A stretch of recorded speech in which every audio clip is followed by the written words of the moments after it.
Badlands. Explain those Badlands. That's a hell of a name.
Good afternoon, everybody. Welcome to Geopolitics with Ghost.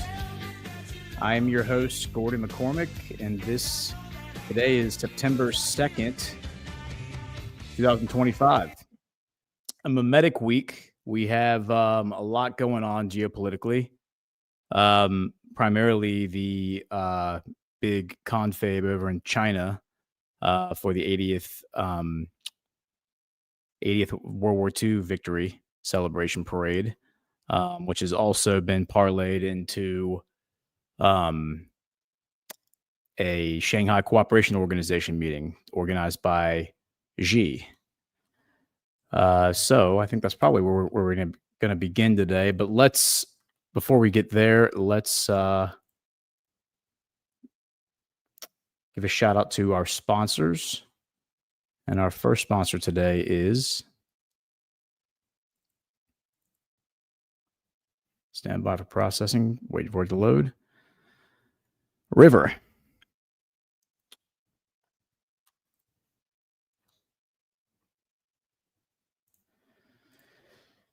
Did you know that Bitcoin is now a top 5 global asset? Now's the time to buy, and River's here to help. At River, you get 0 fee in recurring buys, 3.8% Bitcoin interest on cash, US-based support, business accounts, and so much more. Don't forget about Bitcoin interest on cash, which can accelerate your business growth too.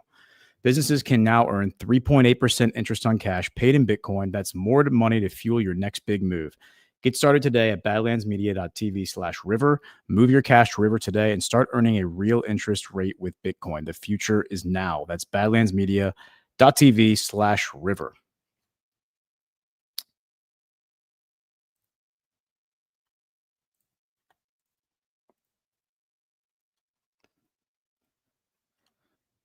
All right.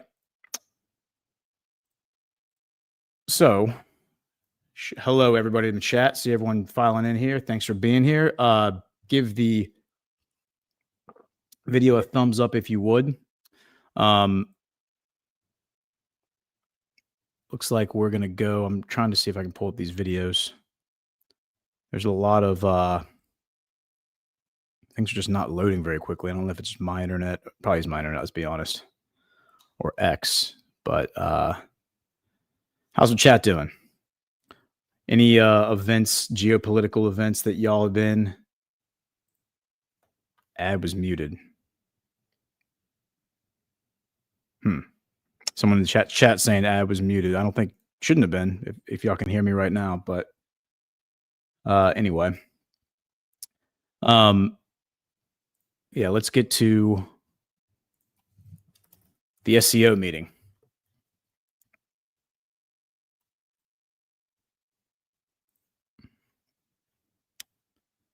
So we got a couple different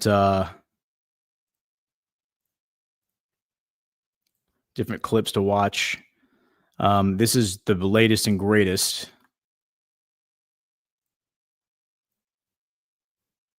So here we have Putin meeting with Robert Fico, the Slovakian prime minister who was shot 5 times in the chest last year. The reason he was shot, of course, was because he passed legislation that's described as by the Western media as pro-Kremlin legislation, basically forcing foreign funded NGOs to disclose their donors. And the State Department doesn't like that because they don't want to have the paper trail of money leading back to them, the CIA, or any of their proxies. And of course, no countries around the world are allowed to have sovereignty. They're not allowed to think for themselves, govern themselves. They are only allowed to live under a feudal system of servitude to the State Department, to the CIA, and do exactly what the CIA tells them to do, or the State Department tells them to do. And if they refuse, then they are met with sanctions, threats, military force. Their leaders are blackmailed, humiliated, exposed, destroyed, or just run out of office if they can, fund their adversaries, their rivals. It's pretty awful. It's a pretty evil dynamic. And I just think it's funny that the State Department has the nerve to accuse Russia and China of being this nefarious geopolitical entity. I mean, perhaps they too are guilty of malfeasance from time to time, but nothing even close to what the CIA and the State Department have done in our name. And of course, that's the whole reason that Donald Trump was elected. And see, this is what I'm talking about. I just keep getting this spinning wheel of death every single time I try to load anything. So I don't know if is that an X thing or is that a... Man, this is really frustrating. Apologize for the long pauses. I'm just trying to understand why it's doing that. Well, anyway, I guess we're just going to have to resort to the written word. So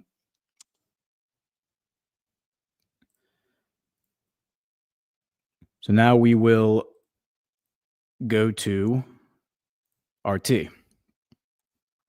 So Putin holds bilateral talks in China. Excuse me 1 second. Let me step away for 1 minute.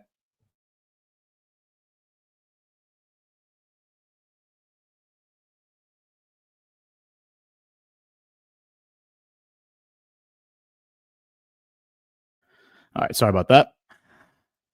Okay, so, and this is being updated in live in real time. Says the Russian leader has met with the leaders of China, Serbia, Slovakia, Mongolia, Belarus, Pakistan, and Uzbekistan during a 4-day visit to China. Following the meeting of the Shanghai Cooperation Organization in Beijing on Tuesday, Vladimir Putin has held a series of bilateral talks with the leaders of China, Mongolia, Slovakia, Pakistan, Serbia, Uzbekistan, and Belarus. The discussions touched on energy, trade, regional issues, and ties with Russia. Moscow and Beijing both described each other as strategic partners and pledged to deepen cooperation without limits across multiple fields, including security, tech, finance, and research. China remains Russia's largest trade partner. Serbia's Alexander Vučić, I think is how you say his name. Somebody will surely correct me.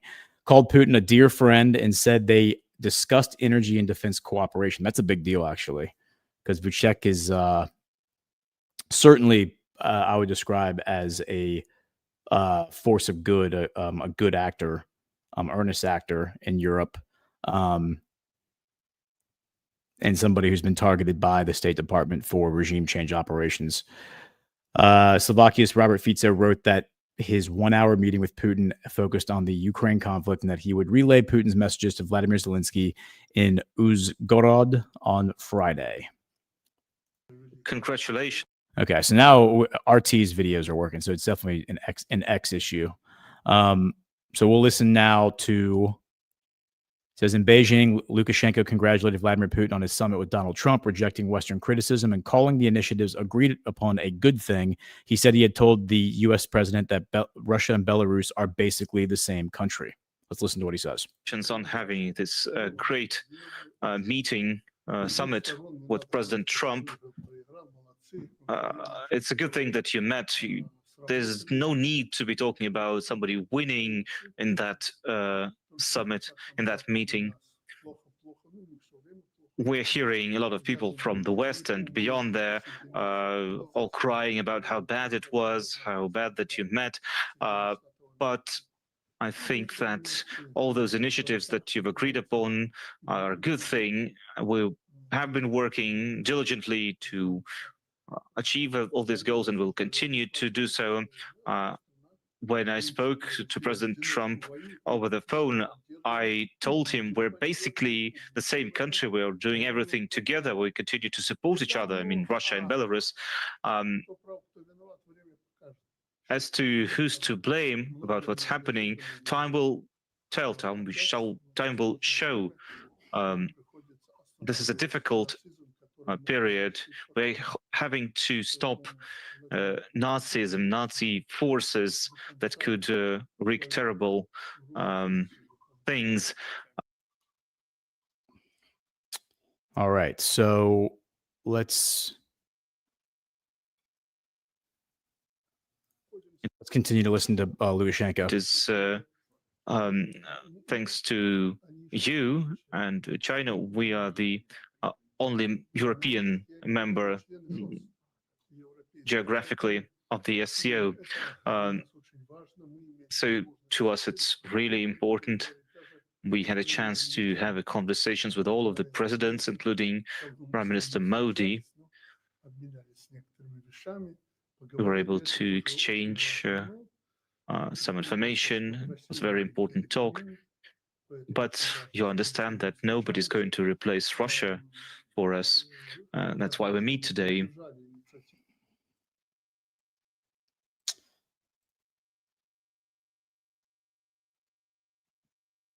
All right, and then the meeting between Lukashenko and Putin. Mr. President, I can meet you any time of the day.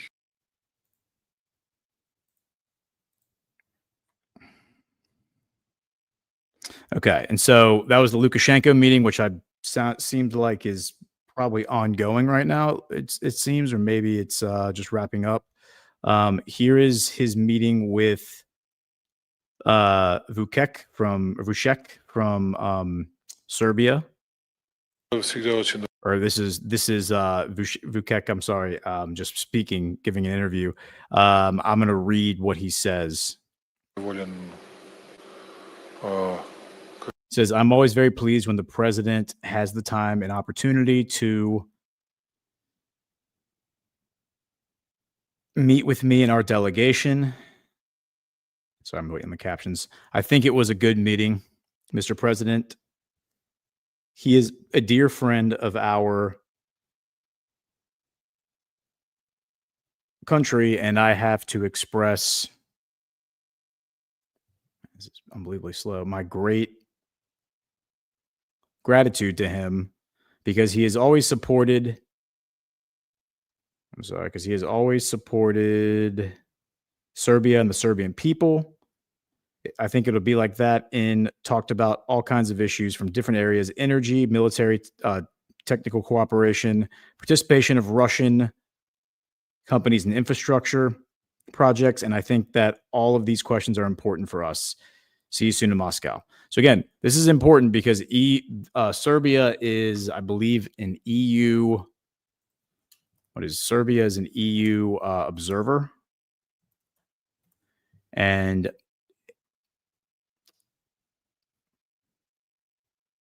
yeah, so a year ago, that same guy said that Serbia would meet all the requirements to join the EU. They've been in the process of joining the EU for many years now. And let's see, what is their NATO status? I'm pretty sure they are not a part of NATO. It maintains a political partnership with NATO, but does not aspire to join. It says, while Serbia is pursuing this is on the NATO website, while Serbia is pursuing European Union membership, unlike other Western Balkan partners, it does not aspire to join the alliance. Yeah, so that's one of the reasons why they're probably running regime change operations against Vucek. Here's the guy from the president of Uzbek. But here is the real. This is the real spotlight here. This is from 1412 GMT. GMT is the Greenwich Mean Time, which is what, 4 hours ahead of us versus Eastern Standard Time. I'm trying to give a sense of what the time difference is. So it's 4 hours ahead of us. So this is from 10:30 this morning, or 10:12 this morning. North Korean leader Kim Jong Un arrives with his teenage daughter, Kim Jong Un, and who's accompanying him on his visit to China, as shown in a photograph by the country's KCNA news agency. It's the first time she has joined him on an overseas trip. That's a big deal. And look what he's wearing. We talked about this before. We talked about this on Badlands Daily a little bit this morning, and I talked about it in the news brief. He's dressed like a Western leader. Dude, he's looking trim. He's dropped the weight. He's smiling out in public. This is good. This is a good sign. That is Wang Yi next to him, I believe. And on the other opposite of him, I'm not exactly sure who that is on his left or on our left. Says the new Power of Serbia 2 pipeline deal signed between Russia and China on Tuesday signals a major shift in the global gas market despite ongoing uncertainties over its final costs. The Financial Times reported once operational in the early 2030s, the 50 BCM per year pipeline will redirect gas from fields that once supplied Europe eastward to China, providing Beijing with a land-based alternative to seaborne LNG from suppliers such as the US, Qatar, and Australia. And Sophie Corbeau, a global research scholar at Columbia University Center on Global Energy Policy, told the outlet that the project could undermine the economics of proposed LNG export terminals, particularly in the US. Yeah, it's funny when you spend years and years and years running your mouth and acting like an unhinged, angry, vindictive ex-girlfriend, which is how the United States behaves, or doesn't have to be an ex-girlfriend, just an unhinged, just sociopath, trying to control other nations. Countries don't, once they have the ability to operate with autonomy, they don't want to do business with you anymore, and they want to do business, and they want to diversify and do business elsewhere. And so I do think that Trump is leveraging all this stuff to do the strategic decoupling from China, because it's mutually beneficial, making sure that we are but our oligarchs are not enslaving the Chinese people by forcing them to work in sweatshops, and then taking the goods that are produced from those sweatshops and flooding our markets with those goods in order to drive down prices and destroy our manufacturing base, which is what has been done over the past 50 years in this country. It's pathetic that that is not called out more by our politicians, but that's because they're in on the take. So here's more Vukek.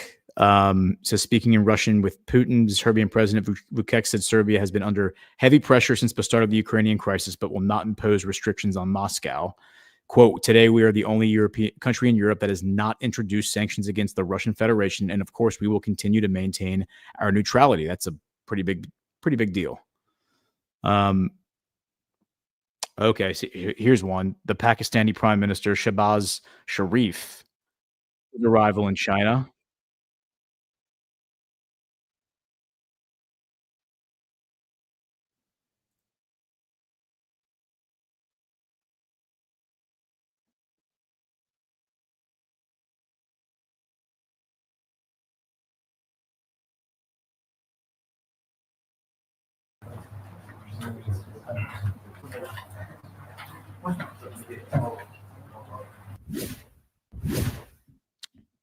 All right.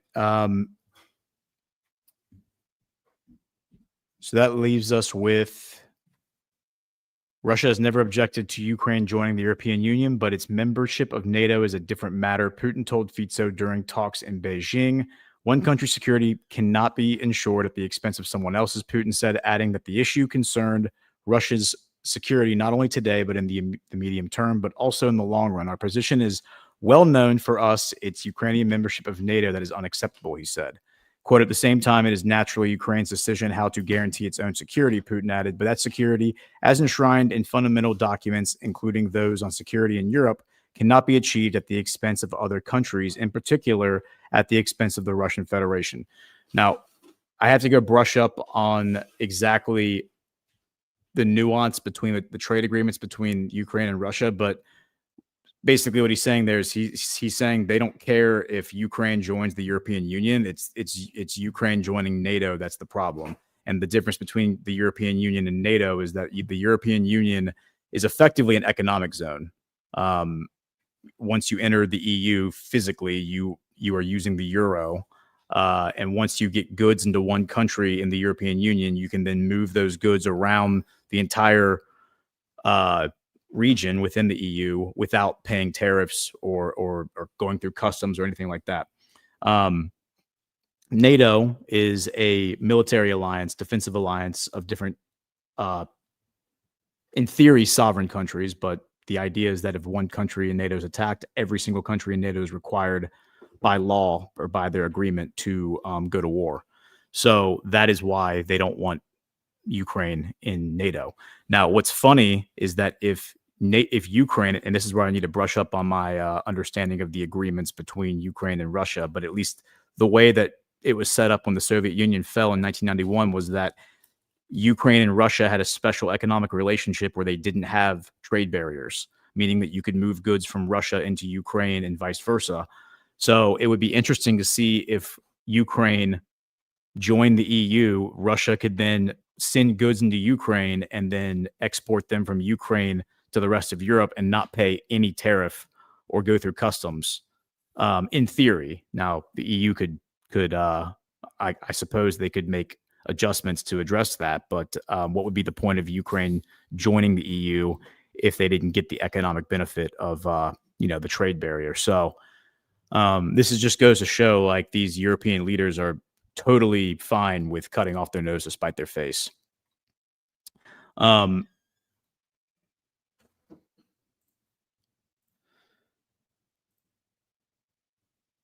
Yeah, mob alliance is what Jojo Ellen says, and you're absolutely right. That's exactly what it is. It's a mob alliance. Now, I want to check in on this this special announcement that Trump's making, because he does this from time to time where he says he's making a special announcement. I just want to make sure that it's okay. So it looks like it hasn't gone live yet. I have it in the background playing. So when it does go live, I'll try to switch to that.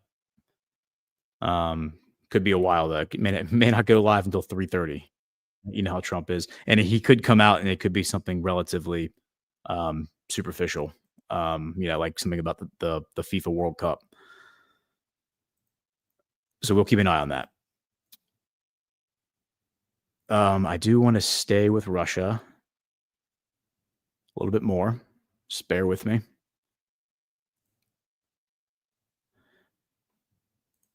So let's talk about India, because that was the big news here. The really big news from this meeting was Xi hosting Putin and Modi together. And this is what got Trump hot and bothered, but I think that's all kind of a ruse. Says Xi hosts Putin, Modi, and other global leaders at SCO summit as it happened. This was like a live blog, just like the one we flipped through. So this was held in Tianjin. And so let's look at where Tianjin is, because we like maps here on this show so that we don't look like Will Kingston and not knowing that Russia and Alaska are next to one another. Tianjin, China map. Maybe we just go to Google Maps. Yeah, let's do that. Google Maps, Tianjin.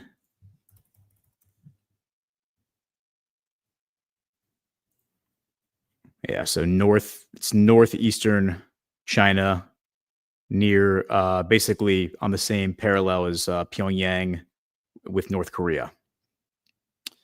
However, but that's not where, so that's where the SCO meeting was held. I don't think that's where the parade is. I think the parade tomorrow is being held in Beijing, which is over here. Where's Beijing? Oh, no, I'm sorry, right here. So yeah, Beijing isn't far. So yeah, Tianjin is where they held it, and then Beijing is right next door. All right, so let's flip back to this. So Putin held talks with Nepalese Prime Minister Kata Prasad Sharma Oli on the sidelines of the SCO. The Russian president highlighted that since establishing diplomatic relations in the 1950s, the two countries have not had any problems and shared positions on most international matters. During the meeting, Ali invited Putin to visit Nepal, an invitation the Russian president reciprocated. And then here's him meeting with the Iranian president, Masoud Pezeshkian. And he says, I want to stress the special nature of our multifaceted Russian-Ukrainian ties. He noted that bilateral trade between the two countries is on the rise, as is humanitarian cooperation, including student exchange programs and tourism.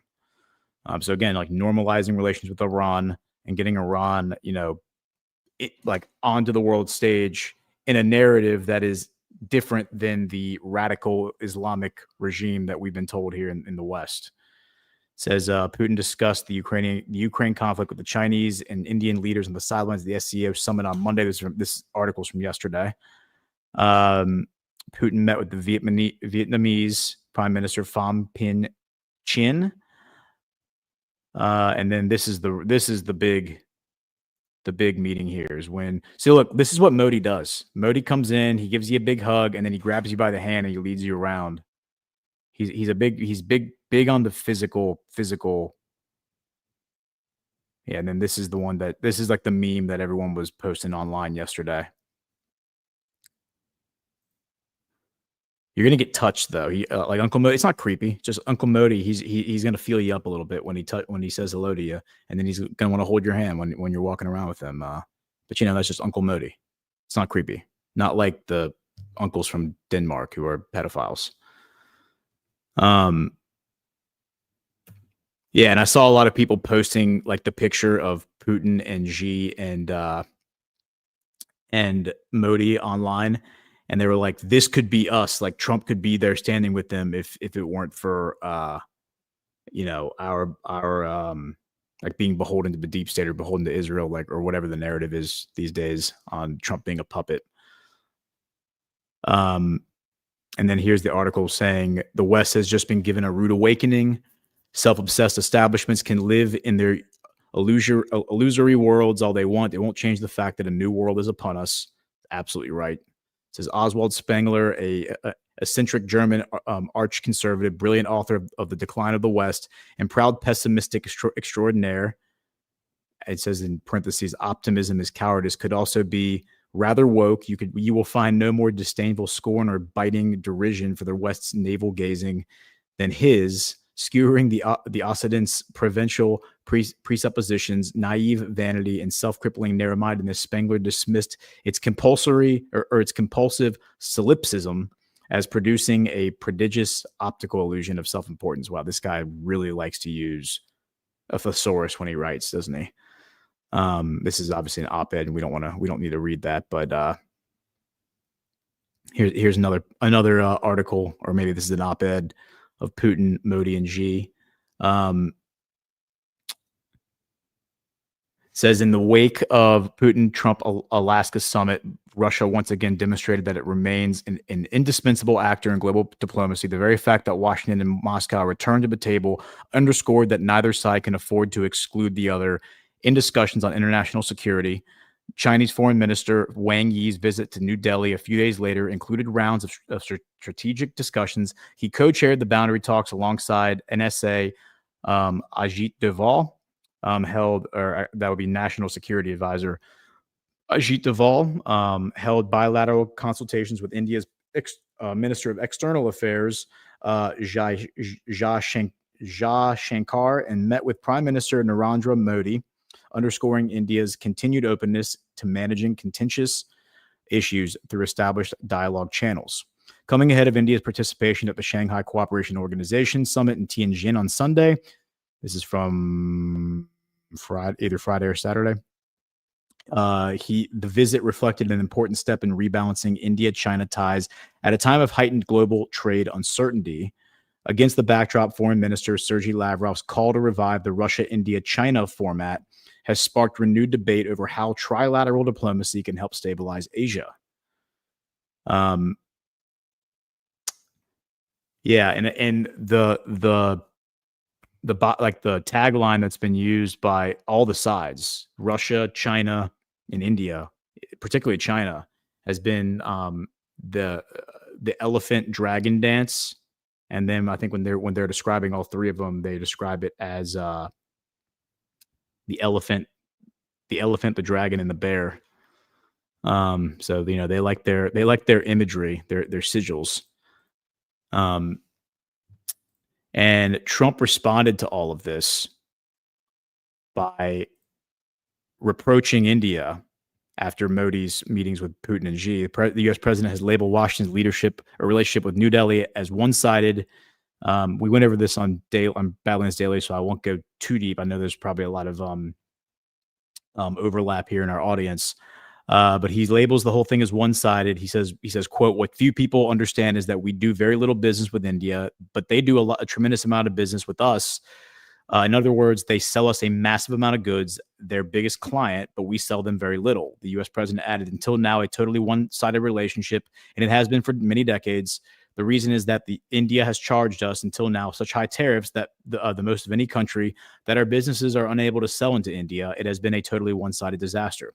And this is the stuff that Trump talked about 10 years ago I remember specifically when he was running for president in 2016, and during, I don't know if it was a debate or a town hall, but he explained it in very simple terms. And it was something that stuck with me, where he said, look, when you're going up against China for like a trade negotiation, he said China is sending guys that have been training for that meeting for years. These are ruthless, sharks, as you describe them, people who eat, sleep, and breathe that one deal and understand every single aspect, every single angle, every little nuance of where they can gain an edge, where they can, pull a fast one, and things that they can ask for that on its surface may not be very, seem like a big deal, but down the road is a much bigger deal.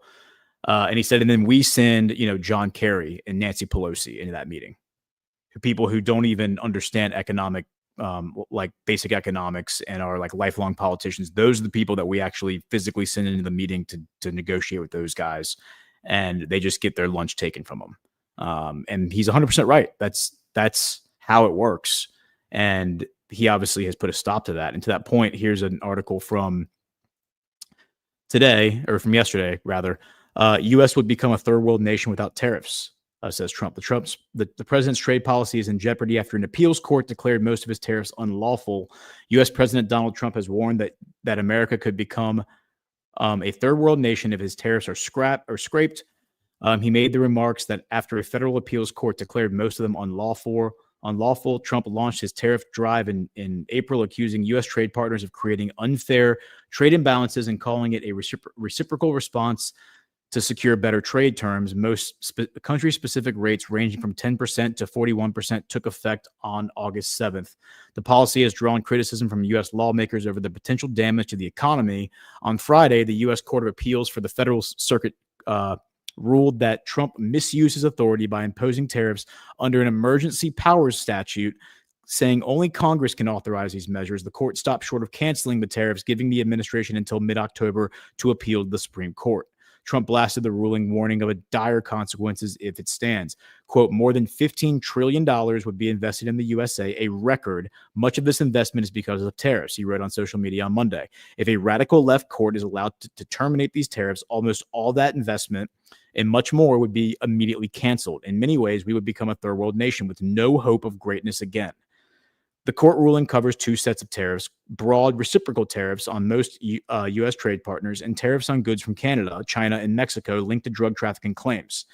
The decision does not affect targeted tariffs such as those on foreign steel, aluminum, and autos, as they were enacted under separate laws.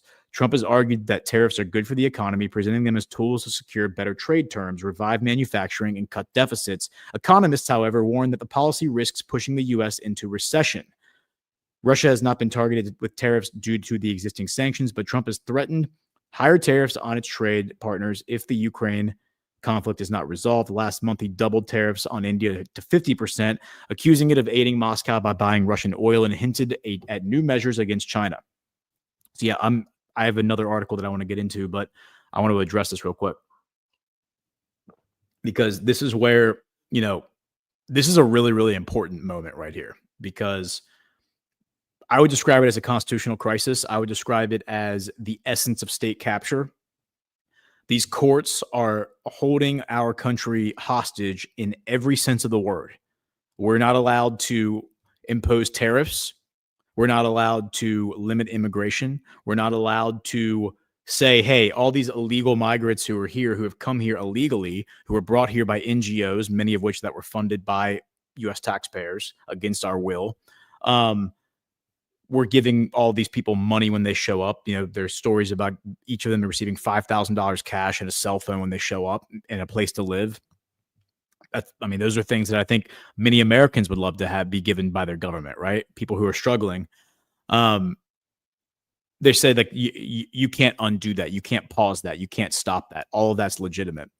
Now they're saying that we can't put up trade barriers so that, as Trump already explained in the other article, these oligarchs can manufacture things using slave labor in places like India and China and Vietnam, and then send those cheap goods into our markets, flood our markets with those cheap goods. But if I go try to produce these goods and pay American wages, which are going to be expensive, and then try to sell into their markets, they're going to charge me an arm and a leg on top of the fact that I had to pay a much higher price in wages to manufacture it. This is not sustainable at all. We would be better off withdrawing from the entire world and just becoming an isolationist country with a totally closed economy that does not engage in any foreign trade or investment in either direction. We would be much better off doing that than allowing this to continue. If these courts are allowed to do this, then Trump's right. We are going to become a third world country. I would argue that in many ways we already are a third world country. I think it's kind of insane when you go look at the state of our infrastructure, the state of our transportation systems. Go to a bus depot, go to a train depot, go to an airport, and look at how run down it is. Just look at how there are homeless people just asleep like all over the place. Look at how much money you're spending on a plane ticket to fly, 500 miles, which isn't really that far as planes are concerned. And then go to Europe and buy a plane ticket to travel 500 miles, and you will literally pay a quarter of the price as what you're paying here in America for the same exact thing. And you'll get a much higher experience. A lot of those airlines will give you, a meal with that ticket included. So, if we don't put our foot down and win this here, then the U.S. is totally screwed. This is such an important moment, and Trump has to win this with these courts, and these judges need to be investigated, because I have no doubt that these judges are being animated by leverage against them. Maybe they are radical leftist judges who have been indoctrinated to believe the crap they're actually saying, but my guess is that they're actually more like cartel judges who are working on the behest of international criminals who otherwise control the United States through different levers of leverage. Let me check in on this. Looks like Trump is still not live.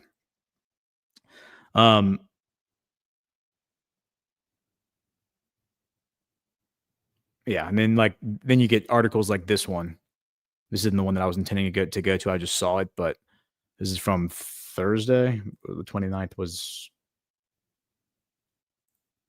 Friday. This is from Friday. Trump's India tariffs could backfire. I've heard this one before, haven't I? Washington's 50% levies on New Delhi's exports are likely to harm U.S. interests, Richard Wolff has said. U.S. President Donald Trump's 50% tariffs on Indian imports could backfire and end up pushing the South Asian country closer towards fellow BRICS members, top American economist Richard Wolff said. That's fantastic. Good. Why would we want to continue a relationship with a foreign country that takes advantage of us, that floods our markets with cheap goods, but doesn't let us sell into their markets? That's not a friend. That is an enemy. That is a hostile trade partner. Okay? Richard Wolff, let's look you up. Let's look you up, Wolff. Oh, an American Marxian economist. So you're a Marxist. Look at that mug, man.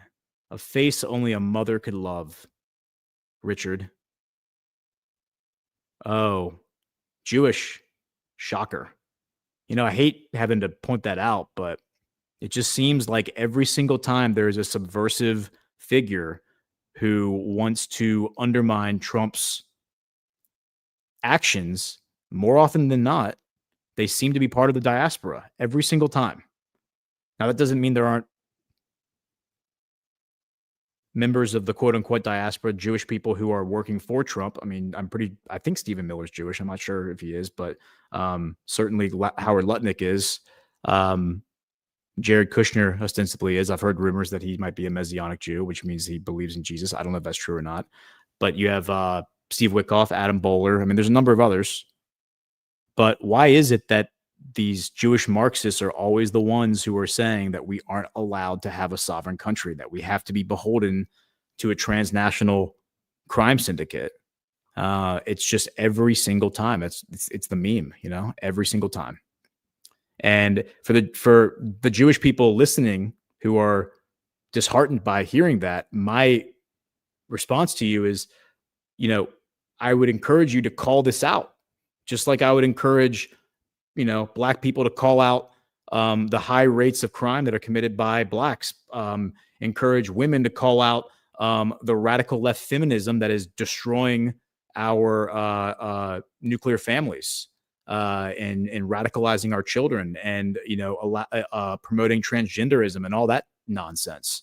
It's like the identity politics stuff just has to go away. Like, we just need to call things out for what they are. And if you find that you're part of this demographic because of what you were born into, you can't help, you know, that shouldn't change the way that you look at how these people behave. And we have to ask ourselves at a certain point, are these people being animated by something else aside from just their politics, just their personal politics? Because the pattern that I have noticed is that when it comes to the Jewish diaspora, they don't support Trump. Trump said it. I have a clip we can play. We won't play it. We played it before. But he said it on October 7th, on the 1 year anniversary when he was campaigning. He said, you know, the problem with the Jewish community is that they need to figure it out. They need to support Trump. Why are they not supporting me? I've done more for them than any other president of all time. They won't support me.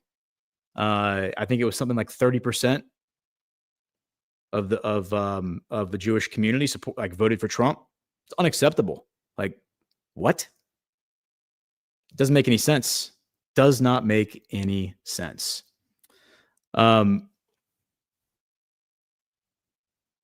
So yeah, where I wanted to go next with that, sorry for the sidebar, was this: U.S. Treasury Secretary threatens Russia's from today with new sanctions. Scott Bessent has said economic restrictions against Moscow are still on the table and will be closely examined this week. I think this is where the WrestleMania kayfabe comes in. U.S. Treasury Secretary Scott Bessent has said that Washington could still impose additional sanctions on Russia, citing continued military strikes on targets in Ukraine. Speaking to Fox News, Bessent claimed that Russia had intensified its airstrikes following last month's Alaska summit between Presidents Donald Trump and Vladimir Putin, and subsequent meetings at the White House with European leaders and Ukraine's Vladimir Zelensky. Quote, I think with President Trump, all options are on the table, and I think we will be examining those very closely this week, Bessent said. Trump said last month that peace had become more likely following his high-profile diplomacy. The U.S. president leader has also cautioned that Washington could sanction not only Russia, but also Ukraine if no progress is made. Again, we just read that new sanctions against Russia aren't going to do a damn thing, because there is, like, you can't tariff trade if there's 0% trade. 0 times 100%. Like, let's put 100% tariff on Russian trade. 0 trade. 0 times 100 is what? 0 every time. The math doesn't change. So you like, when Bessent's saying this, what they're really saying is they're going to put sanctions on Ukraine, and they're going to put and the sanctions that go on Russia don't do anything. They don't mean anything. Okay, wait. Trump is live. I want to see what Trump's saying. Just bear with me here.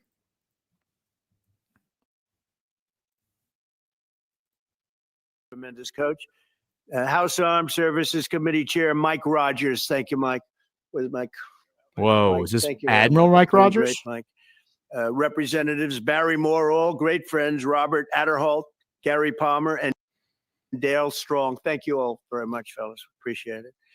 In my first term, I created a thing called Space Force. So important. You know, we were losing the race in space very badly to China and to Russia. And now we're far and away #1 in space. Right. We're going to stay and with this reestablish Space Com with a mission to protect American space assets and detect any threat to our homeland. We initially selected Huntsville for the Spacecom headquarters, yet those plans were wrongfully obstructed by the Biden administration.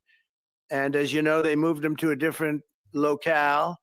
And today we're moving forward with what we want to do and the place that we want to have this. And this will be there for hopefully hundreds of years. That's where it's going to be. I will say I want to thank Colorado. The problem I have with Colorado, one of the big problems, they do mail-in voting. They went to all mail-in voting. So they have automatically crooked elections.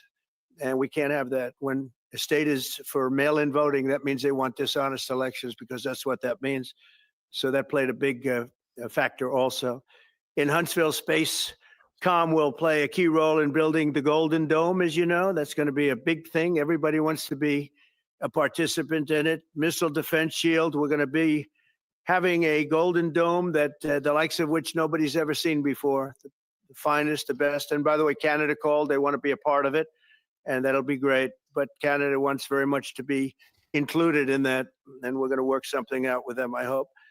It will also ensure that our technological capabilities, of which we're way ahead of anybody else, there's nobody close, remain unmatched long into the future. So I'd like to ask Secretary Hegseth to say a few words. He was very much a part of it. And really, everybody behind me was. Every one of these people would call me and lobby me. I said, Katie, I don't want to talk to you anymore. I know what you want. She said, that's right, sir. That's what I want. And they got their way. So I just want to congratulate. These are really special people. They're politicians in many ways, but they're great patriots, I think even more so than politicians. So they fought very hard to get it, and it's an honor to give it to Huntsville. Pete, say a few words, please.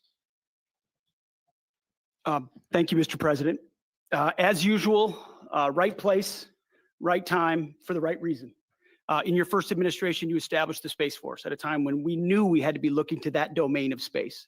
You also reestablished Spacecom to ensure that priority was put in place, and you, through the Air Force, independently identified that Huntsville, Alabama was the right place to put it. For other reasons, in the next administration under Biden, they decided to move it somewhere else. Well, during that time, the DoD Inspector General, the Government Affairs Office, they did their own assessments, and where did they say Spacecom should go? Huntsville, Alabama. So what you're doing today, Mr. President, is restoring it to precisely where it should be based on what the Space Force, the Air Force, your leadership believes will give us strategic advantage in the future. That is Huntsville, Alabama. We are way ahead in space, but this will ensure we stay leaps and bounds ahead, because that's the most important domain. Whoever controls the skies will control the future of warfare.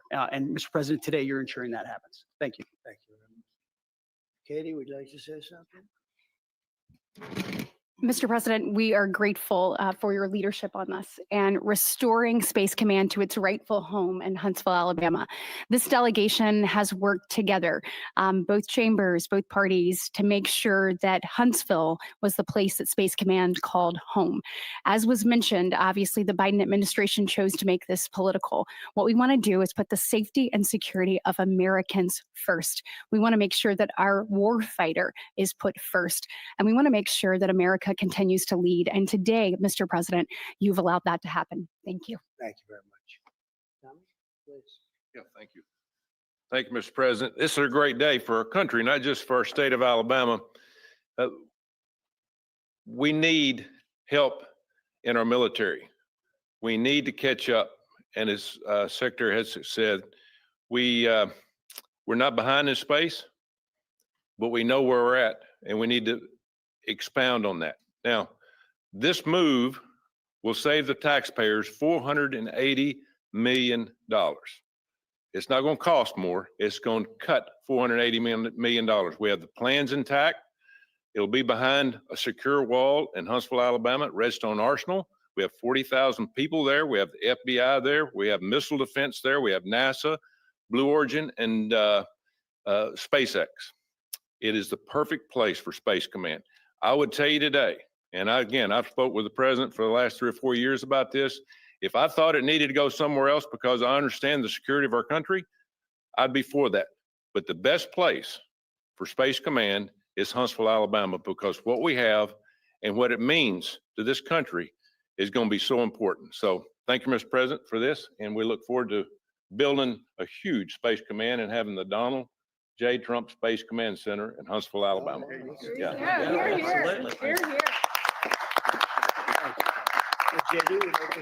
Sure. Well, Mr. President, thank you. I'll be very brief here. I lobbied the president hard to put it in Ohio, but he said these people behind us, these Alabamas, are just too powerful and too persuasive. And so it's in Alabama. But as Tommy said, this is exactly the right place for Space Force and Space Command. I think Americans ought to appreciate it and ought to appreciate the fact that you can't win the battle of the future unless you control the skies. The cyber security, the communications, the entire infrastructure of the battle in the 21st century will be in space. So it was a visionary move in the first administration for the president to set up Space Force. And I think an equally visionary move to make sure the Space Force is right where it should be in Huntsville, Alabama. Thank you, sir. Gentlemen, anybody want to say anything? Would you like to say? Mr. President, another promise made, another promise kept. You think about it, Redstone Arsenal is critical to national security. The president said when you were the 45th president, let's do what's right for national security. And today, that's exactly what we're doing. It's not because of this or that. It's because it's right for national security. You think of the 21 categories that were evaluated to determine what was best for national security. All indicators pointed back to Huntsville, Alabama, and Redstone Arsenal. We have the right people at the right place at the right time. Mr. President, on behalf of the people of the 5th Congressional District and all of Alabama, thank you for keeping your word. Absolutely. Let me just say, Mr. President, I want to say thank you. And thank you for doing this because it was the right thing to do. When they looked at all the numbers, Huntsville was the place to go. And like you say, it was unfortunately pulled out, but you made it right. So I want to just say thank you again for a grateful nation, and to the state of Alabama, we're very grateful. Thank you and God bless. Thank you. Thank you, Mr. President. Throughout history, militaries has always understood that whoever could hold the high ground held the advantage. Space is the ultimate high ground. And what we're doing with moving the Space Command to Huntsville is absolutely critical to our maintaining dominance in that sphere. And it goes hand in hand with what we're trying to do with the Golden Dome and missile defense to defend against anyone else who tries to enter that sphere. So thank you, Mr. President. Thank you very much. Please. Go ahead. Thank you, Mr. President. And obviously, national defense is a huge issue. And when you look at the scores, Alabama was #1. And for political reasons, it was moved out of our state. But Mr. President, thank you for making priorities of defense and the warfighter and the safety of this nation. And in the big, beautiful bill, that Golden Dome will be built in Huntsville, Alabama, and we're grateful for that. Thank you.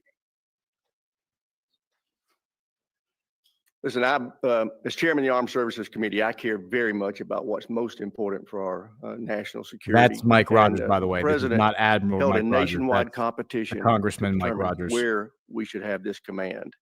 If y'all remember, at the end of that competition, where Alabama came in first, there was a lot of complaints from the other states who did not place well. He said, we'll do it over with new criteria to accommodate your concerns. Alabama came in first in that second competition. His Secretary of the Air Force reviewed the results, said it was fair, and the president named Huntsville.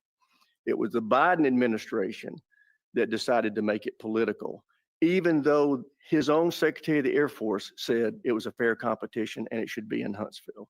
So I want you to know I appreciate this president standing up and being strong and saying he's going to make this right and put it where it rightfully belongs. That's Huntsville, Alabama. Thank you. So thank you all very much. You are going to leave me alone now? You're not going to call me anymore and talk about this subject, right? You promise? They'll start something else. But I just want to congratulate you. It's a very big deal. When you come out and when you leave the room, you'll see that we just, over the last few minutes, literally shot out a boat, a drug carrying boat, a lot of drugs in that boat. And you'll be seeing that and you'll be reading about that. It just happened moments ago. And our great general, head of the Joint Chiefs of Staff, who's been so incredible, including what took place in Iran, knocking out potential nuclear power for a long time to come. I think within a month they would have had it. We didn't do what we did. But he gave us a little bit of a briefing. And you'll see. And there's more where that came from. We have a lot of drugs pouring into our country, coming in for a long time. And we just, these came out of Venezuela and coming out very heavily from Venezuela. A lot of things are coming out of Venezuela. So we took it out, and you'll get to see that after this meeting is over.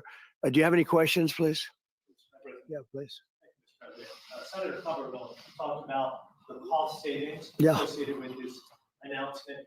Can you talk about the strategic benefits by having Space Force Command headquartered in Huntsville? Well, it just works because we have so much else there. And having a central, you could call it a central command, but it really is a command station. Also, even locationally, where it is, and when you think about flying distances, if you can save a half an hour as fast as some of these planes go and things go, and even the rockets go, if you can save by having the best location. So we went out, as you know, to experts, and we had 4 different groups of experts. They all said this was the best location. I also loved it from the standpoint, I know the people of Alabama, they are great people, work hard, and there's no games, and they're very proud of it. And I would say they fought harder for it than anybody else also. A lot of states, 5 states really wanted it, but they wanted it more. And I kid you not when I say that these people, they spoke to me a lot. That's all they wanted to talk about. They didn't want to talk about the weather. They only wanted to talk about moving to this location, moving to Alabama, Huntsville in particular. So we're honored to do it. They really wanted it badly, and they got it. Peter? President Trump, something completely different, but about a big viral social media trend over the weekend. How did you find out over the weekend that you were dead? You see that? No. People didn't see it for a couple of days. 1.3 million user engagements as of Saturday morning about your demise. Really? I didn't see that. You know, I have heard, it's sort of crazy, but last week I did numerous news conferences, all successful. They went very well, like this is going very well.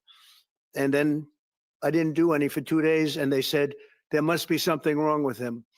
Biden wouldn't do them for months. You wouldn't see him. And nobody ever said there was ever anything wrong with him, and we know he wasn't in the greatest of shape. No, I heard that. I get reports. Now, you knew I did an interview that lasted for about an hour and a half with somebody, and everybody saw that was on one of your competitors.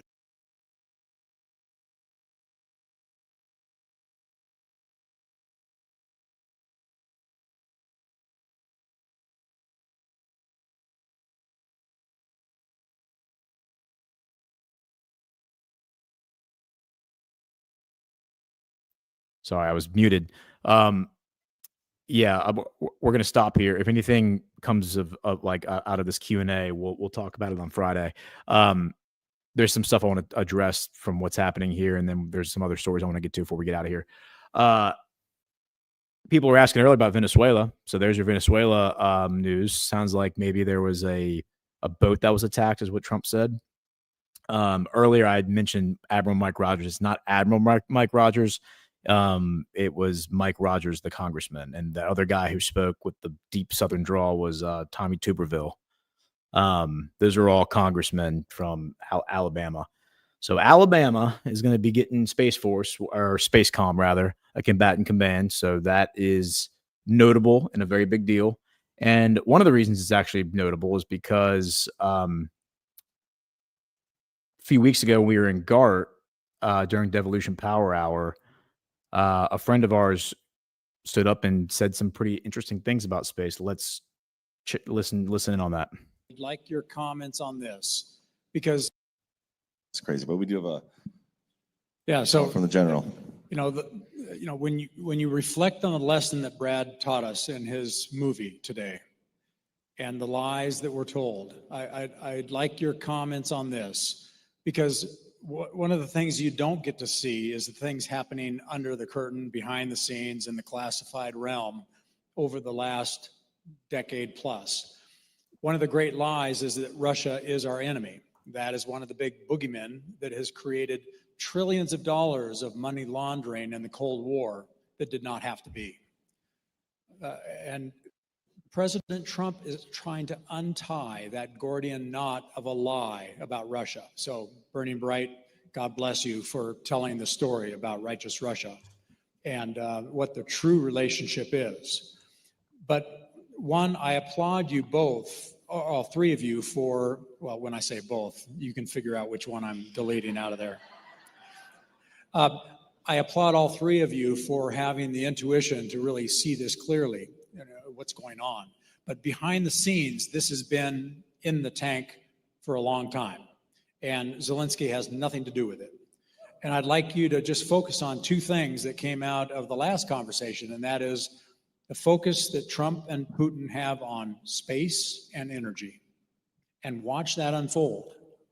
But this is really about the American people getting comfortable with the fact that they have been lied about the great devil of the Cold War and the trillions of dollars of money laundering in this cabal of enslaving the American people into the tragedy of decades of spending for nothing. And Putin and Trump are going to bring this to conclusion, as well as with China. And that peace is the natural state if you have sane people in charge of our countries. So when you talk about geopolitics, I'd like your thoughts on the fact that they focused on those two things in the last month: energy and the space economy, and why those are the drivers of peace here. Not Zelensky, but those two economic relationships and what they mean for our future, the golden age.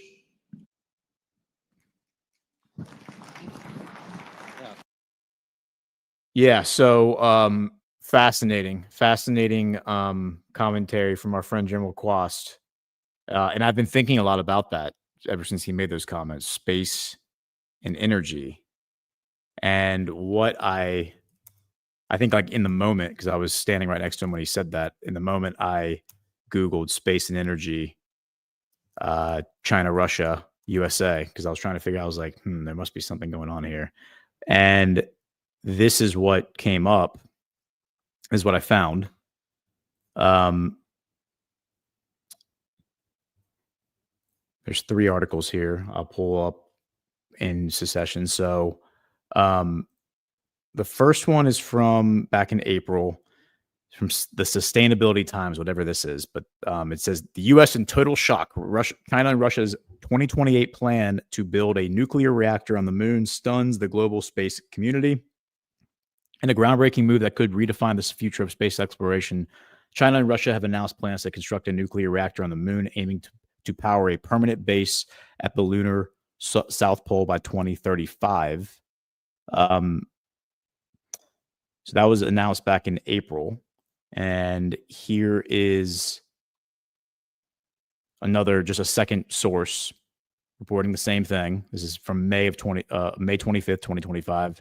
A new memorandum has firmed up China and Russia's intent to lead the construction of a new lunar base to be completed by 2036, as NASA talks about scaling back its own lunar ambitions. Okay. It says Russia has signed a deal with China to build a nuclear power plant on the moon. The Russian reactor will be used to power the International Lunar Research Station. What is that? Oh my gosh, those X videos finally loaded, guys. Just so we're clear, that's how long it took for those X videos to load. I clicked on them like an hour ago. It says the announcement comes just after NASA revealed a 2026 budget proposal that would axe the agency's plans for an orbital lunar base. Now, here's what's interesting about that little disclosure there, is that here is an article from literally a week, 10 days later, June 8th, U.S. This is from France 24. U.S. aims to beat out China and Russia with nuclear reactor on the moon. NASA's interim chief Sean Duffy, because I think Sean Duffy was appointed. When was Sean Duffy appointed?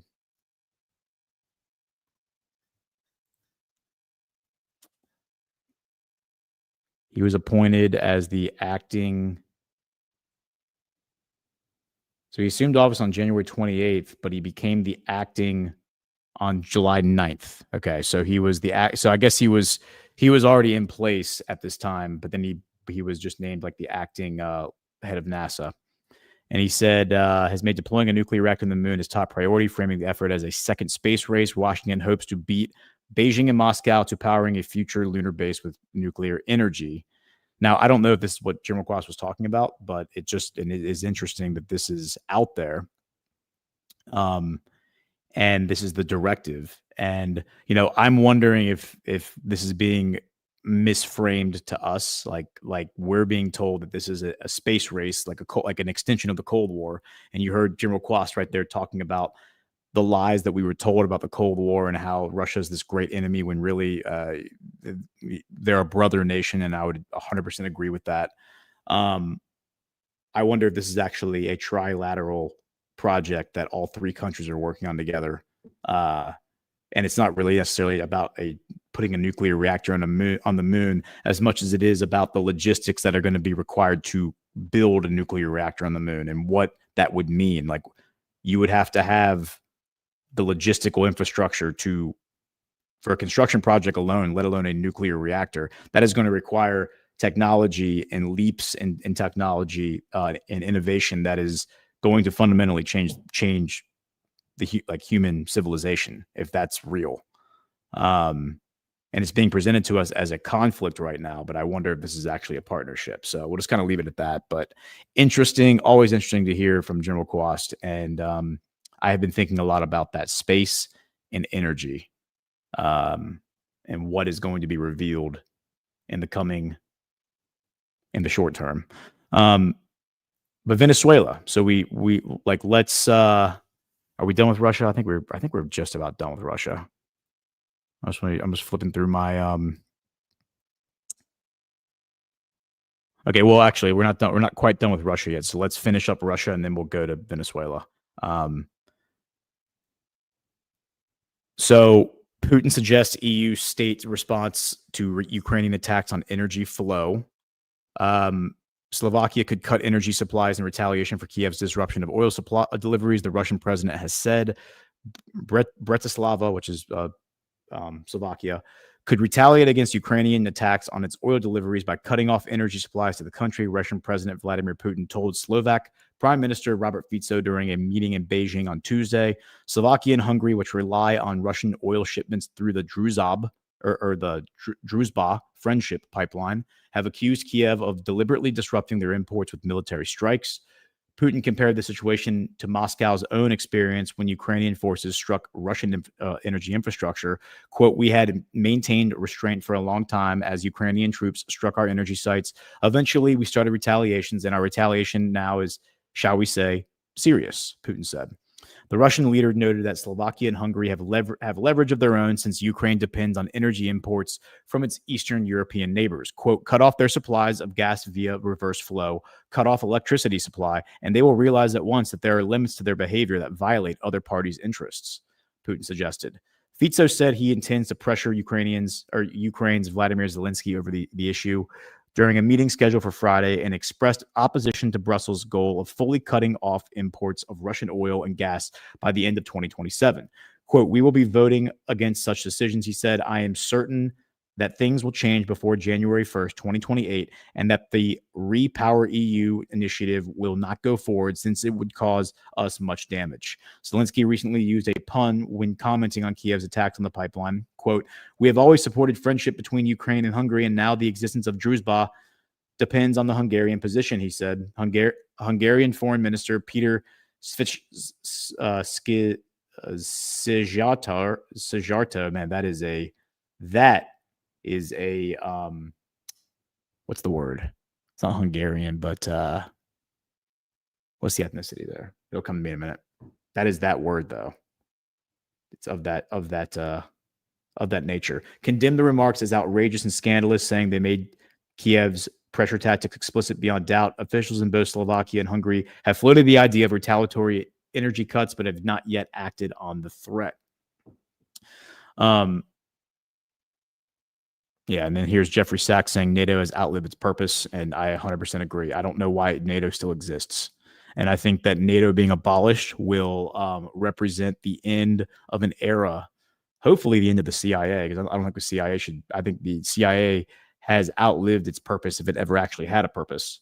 But I would say that that is absolutely true. And let's real quick look at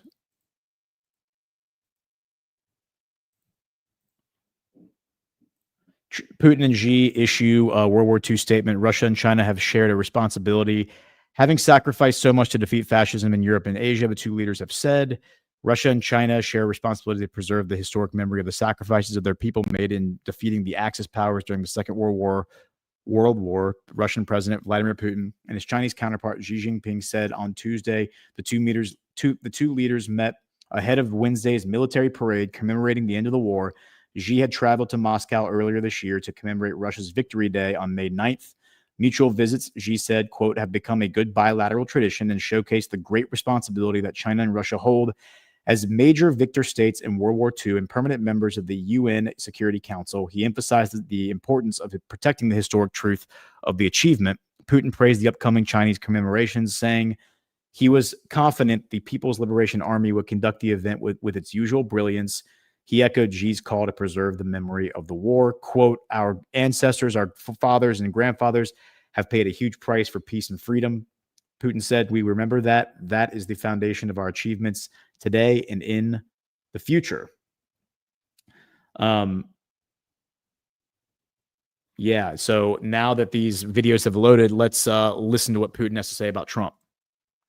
And it looks like this is his meeting with Robert Fico.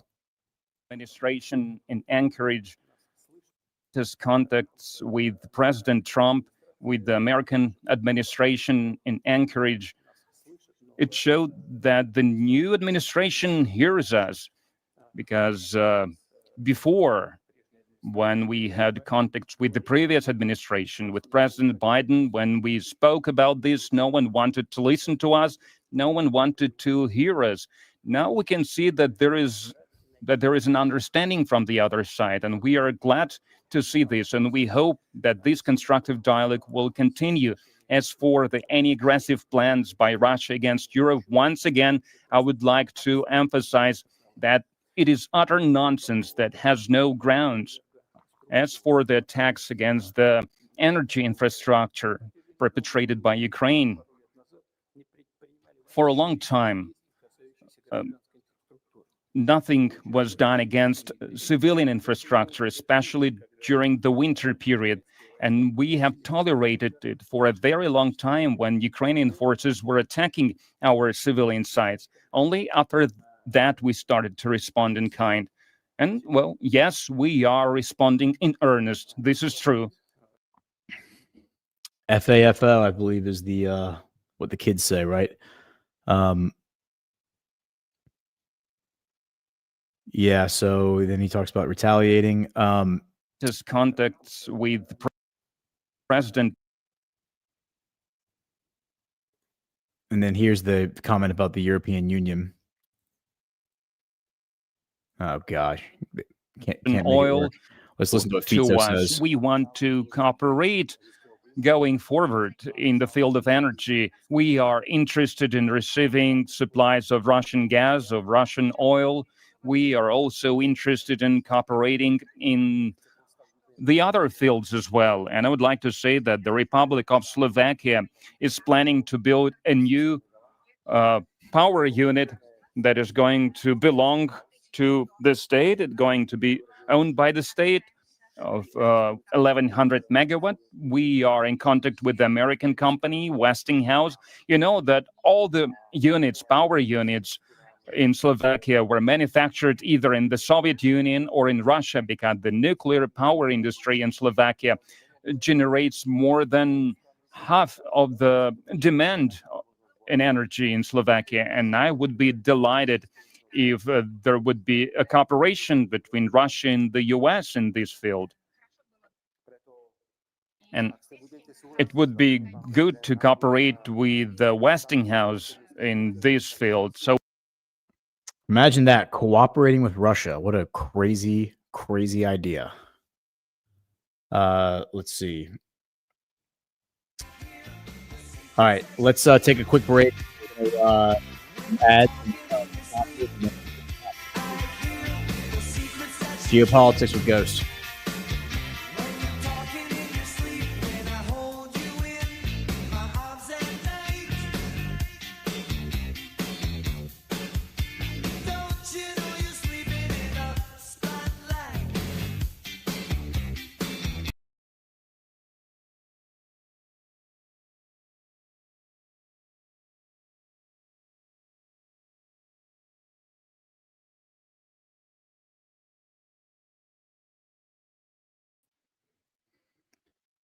Get ready to ignite a revolution with soft disclosure. This isn't just a product drop. It's a full-on movement that's about to shake things up. This is personal care that doesn't mess around, no compromises, just pure, unapologetic quality. First up, the lotion, supercharged with aloe, goat milk, and our exclusive Badlands oil blend. This isn't your average drugstore goop.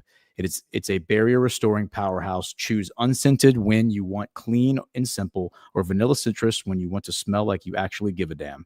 Then the deodorant, natural, aluminum-free, and straight-up badass. Built to last 2 months of daily use with scents like crisp mint or bold lemon grapefruit. No gimmicks, just protection that actually delivers.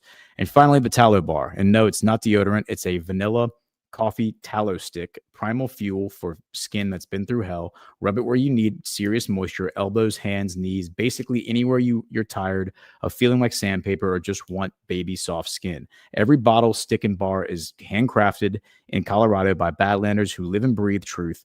Partnering with Willow Wind Farm and Badlands Media, we're putting our money where our morals are. Soft disclosure, make truth your routine.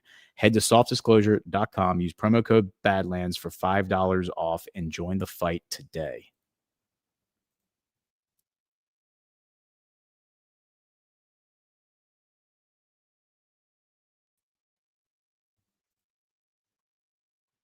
Did you know that Badlanders unleash your passion with Badlands Media merch? Dive into warm weather with Badlands themed games and sporting goods from ping pong balls to golf balls, hockey pucks to frisbees, and even a Badlands pickleball set.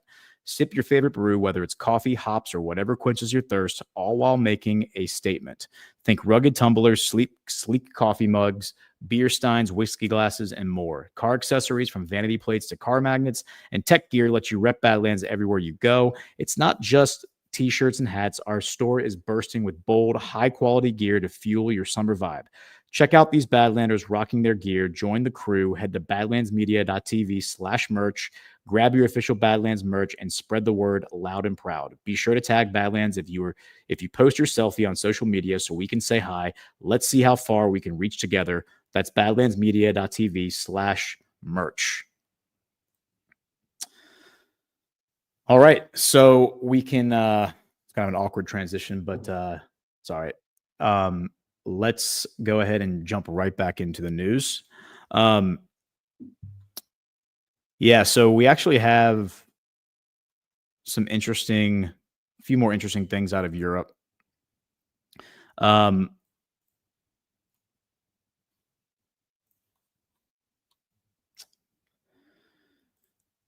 right. So this is interesting. This is from Lord Bebo. He's a solid follow for those who aren't familiar with him. At my Lord Bebo, Bebo. Ukrainian TV deliberately edited and cut the photo from the Shanghai Cooperation Organization meeting in China to make Putin look isolated. Isolation in its beautifully isolation in all its beauty is what they wrote. I think he has a bad I'm pretty sure this guy's Russian. They wrote, I added the real picture below. They lie to you folks, pretty blatant. So here's the picture that they posted. They made it look like there's 6 people there. That looks like Putin, Xi. I don't know who the woman is. Think that might be Pakistan. That might be You know, I'm not exactly sure who all these people are, but here's the reality, the one beneath it. Look at all the people that are there. Just absolute shameless grifters and liars. And then the other one was I thought this was interesting from the same account. If Putin really wanted to destroy Europe, he would not kill Ursula von der Leyen. If Putin really, she's the president of the EU. If Putin really wanted to destroy Europe, he would ensure that she is safe and sound. He would make sure she wins the elections and is in charge of Europe. Keeping Ursula is the destruction of Europe. I actually would 100% agree with his assessment. Why interrupt your enemy when they're in the middle of making a mistake? I would take that same framing and apply it to Netanyahu, apply it to Vladimir Zelensky, apply it to any number of people who seem like they're very out of place when you're wondering, why is Trump not going after these people and removing them from power? Okay, and then we do need to do a follow-up from Friday. Friday, we had some fun joking around about Denmark being a cuck, and they are. Well, over the weekend, or yesterday actually, the EU threw a Danish member of parliament in prison for child pornography. Henrik Sass Larsen admitted to having 6,000 photographs and 2,000 videos of children being raped on his computer.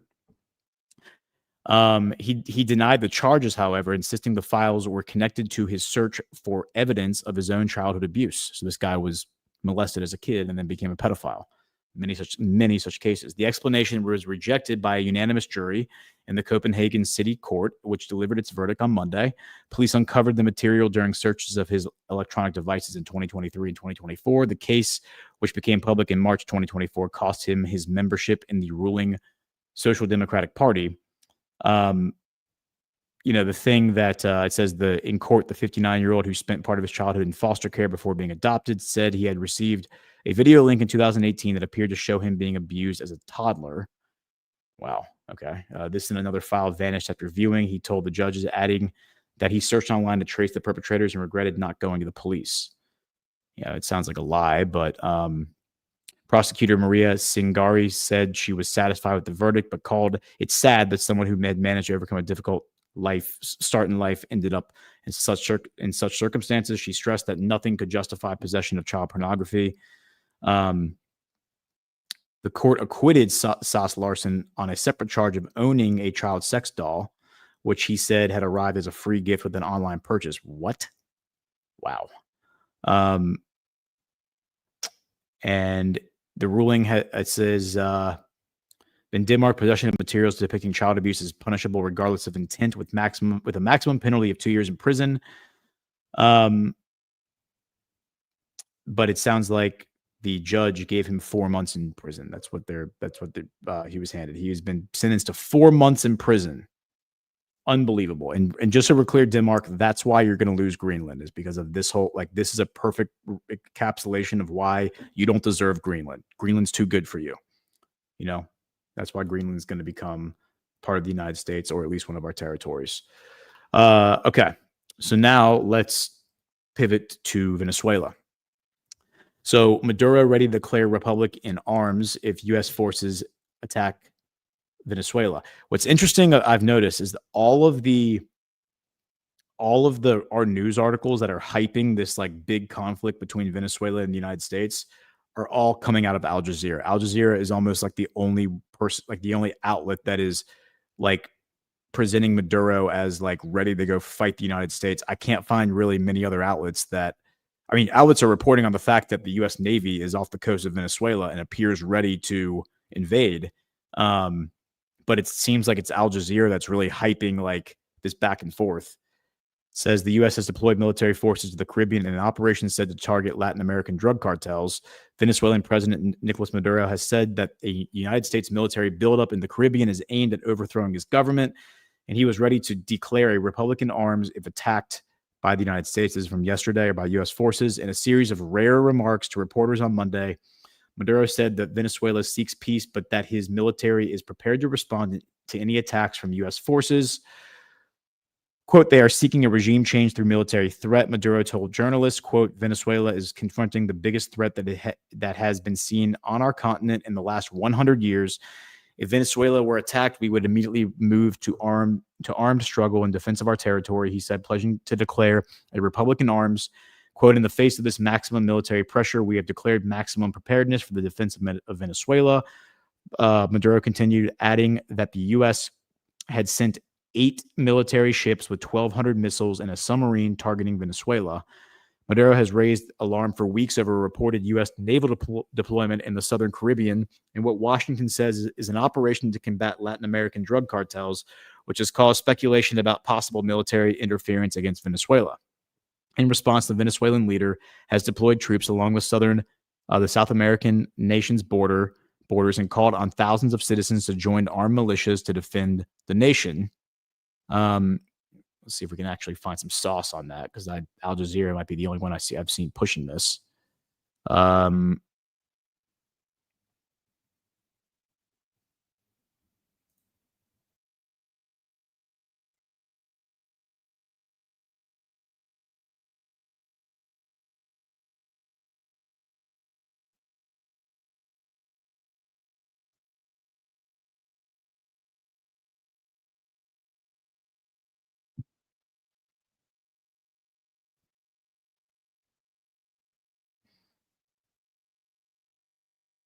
Dismantled the I'm sorry, I thought I was sharing this tab. So I have a video here from Al Jazeera that I'm playing president about in this, an this election recent the election. opposition called a sham.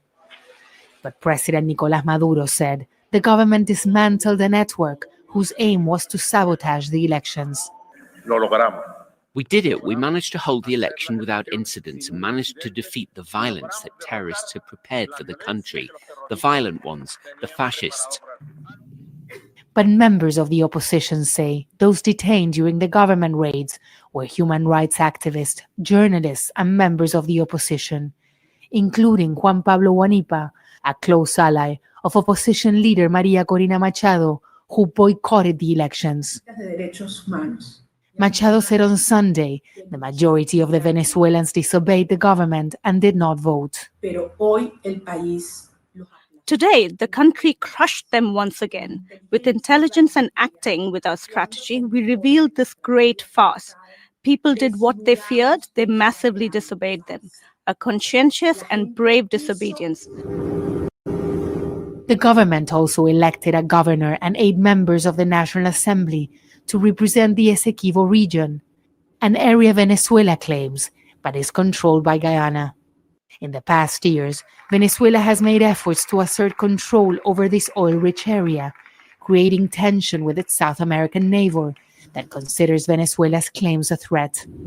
The dispute is now before the International Court of Justice. The election has a historical and symbolic meaning that we as Venezuelans have to applaud, because it ratifies the democratic and peaceful position of Venezuela and ratifies the historic position we have over the Essequibo.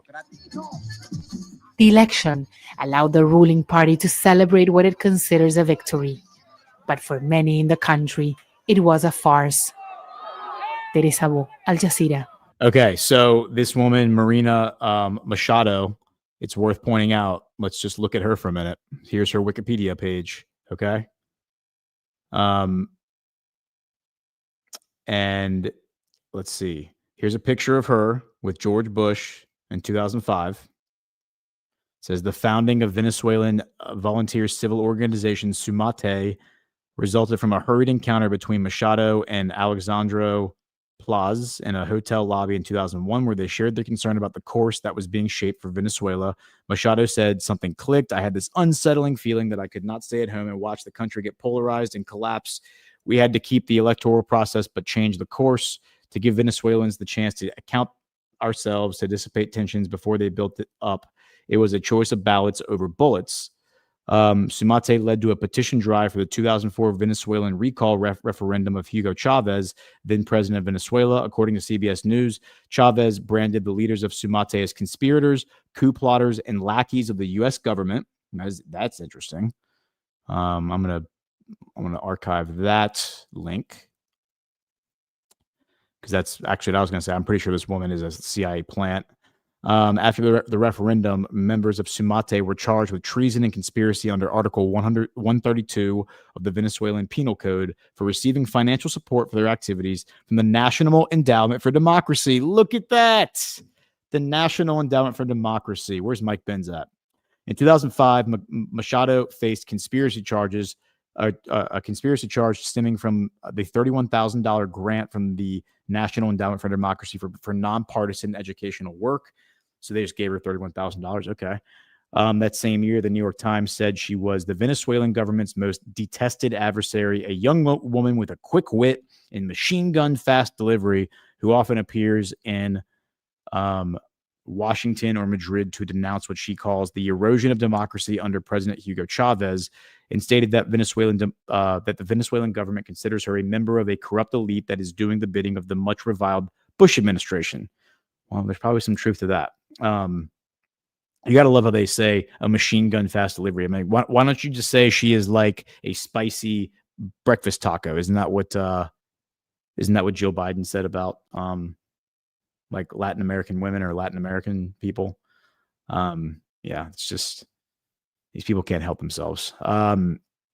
A U.S. Department of State spokesperson said the decision to prosecute her was part of Hugo Chavez's campaign aimed at frightening members of civil society and preventing them from exercising their diplomatic rights, adding that the George W. Bush administration was seriously concerned about the Supreme Tribunal of Justice's decision. The criminal charges triggered condemnation from Human Rights Watch and democracy groups and the U.S. Embassy in Venezuela and a coalition of world leaders. Machado acknowledged the support of Venezuelans for Chavez, saying, "We have to recognize the positive things that have been done," but says that the president is increasingly intolerant. Oh no, it's intolerant. Let's see who this international coalition is, shall we?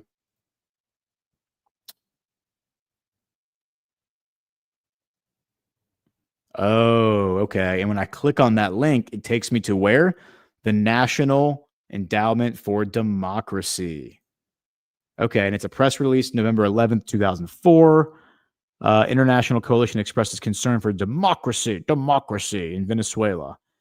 Havel, Albright, McCain among signatories of letter to Chavez. So former Czech President Václav Havel, former U.S. Secretary of State Madeleine Albright, and U.S. Senator John McCain.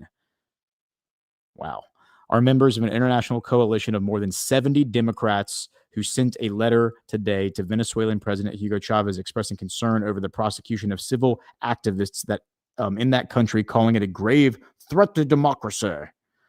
Other prominent signatories include former Nicaraguan President Violeta Chamorro, former Canadian Prime Minister Kim Campbell, former Prime Minister of Bulgaria Philip Dimitrov, and Richard Goldstone, former prosecutor of International Criminal Tribunal for former Yugoslavia. The letter, which is also addressed to the president of Venezuela's Supreme Court and to the president of the National Assembly, specifically raises the case of Sumate, an NGO that received $31,150 in funding from the National Endowment for Democracy for civic education efforts related to Venezuela's August 15th recall referendum. Quoted, "It has come to our attention that the leaders of Sumate, a civic organization, face criminal prosecutions for accepting international assistance to help educate citizens about their rights under Venezuela's constitution," reads the letter. "As Democrats, we are appalled at that this group is being singled out for punishment, a group whose deep commitment to democratic principles we share and applaud." The letter also criticizes pending legislation that could criminalize receipt of international democracy assistance in violation of Venezuelan commitments under the Inter-American Democratic Charter and the Warsaw Declaration of the Community of Democracies. Quote, "We are equally troubled that this prosecution appears to be just the beginning of a larger effort to criminalize the receipt of foreign funds by Venezuelan NGOs." That is interesting. "We agree with the denunciations of this proposed reform of the penal code by human rights groups in Venezuela and elsewhere as a clear violation of international standards and practices." NED President Carl Gershman, who returned Wednesday from a trip to Venezuela where he sought to improve government and public understanding of the endowment and the objectives of NED's grants to civic society groups, said, quote, international democracy international democracy assistance in support of independent institutions of civil society is today an established feature of international relations. During his trip, Gershman and NED representatives met with the president of Venezuela's Supreme Court and the Attorney General Isaias Rodriguez, to whom they personally delivered the coalition's letter. Quote, we hope that by alerting the Venezuelan authorities to the seriousness of the international concern on the issues of Sumate and international democracy assistance, they will refrain from taking actions that will be counterproductive for everyone involved. The National Endowment for Democracy is a private, nonprofit, grant-making organization created in 1983 to strengthen democratic institutions around the world. It is active in more than 80 countries, supporting grassroots democratic initiatives. Yeah, I wonder how many grants it gave to MAGA back in 2016. Probably not very many. Wow, what a bunch of cold-hearted, bloodthirsty criminals. Yeah, so these people are obviously CIA cutouts, and I just want to look into what Sumate is. Says Sumate is a Venezuelan volunteer civil association founded in 2002 by Maria Corina Machado and Alejandro Plaz. Sumate describes itself as a vote monitoring group. It also has been described as an election monitoring group. It is an NGO whose stated aim is to promote the free exercise of citizens' political rights. In the discussion of matters of political interest, the group's mission is to promote, defend, facilitate, and back the political rights accorded to the citizens by the Constitution of Venezuela. Sumate's espoused values are 4 points: the guarantee of civil and political freedom and rights, impartial and independent citizen participation in democratic processes, professional volunteerism with a high level of citizen participation, and organizational transparency and efficacy. I have to ask, why is it our concern whether other countries are engaging in democracy and how well their democracy is conducted? I do not understand that. Well, I do understand it. It's just a bunch of bullshit to give the CIA a reason to go into other countries, kill people, take over their governments, and then basically put everyone under their thumb. It says Hugo Chavez was elected president of Venezuela in 1998. Participation was 64%. Okay, yeah, whatever.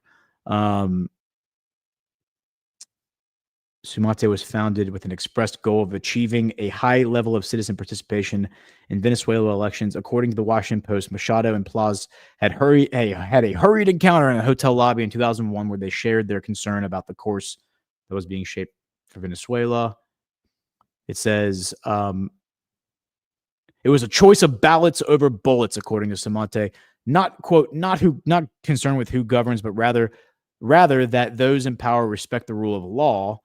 Oh yeah, okay. Like, so are y'all actually respecting, who's in power now with Maduro? Because it sounds like you actually want to overthrow him. It says Sumate was originally composed of a group of professionals, but by 2004 it grew to include 30,000 volunteers. So in 2 years, it became wow.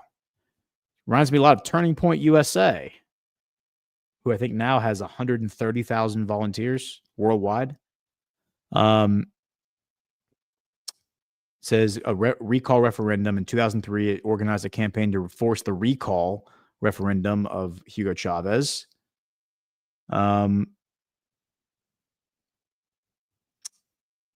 Recall vote was held on 15th of August 2004. A record number of voters turned out, but the recall was defeated with a 59% no. The Carter Center concluded the results were accurate, but European Union observers did not oversee the referendum, saying too many restrictions were put on their participation in the government. Yeah, I'm sorry that you foreigners aren't allowed to come in and basically make sure that their elections are being held up to your standards.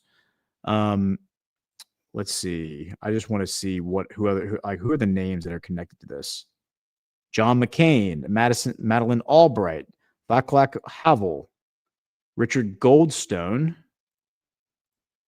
the International Criminal Tribunal. He was a former prosecutor of the International Criminal Tribunal for former Yugoslavia.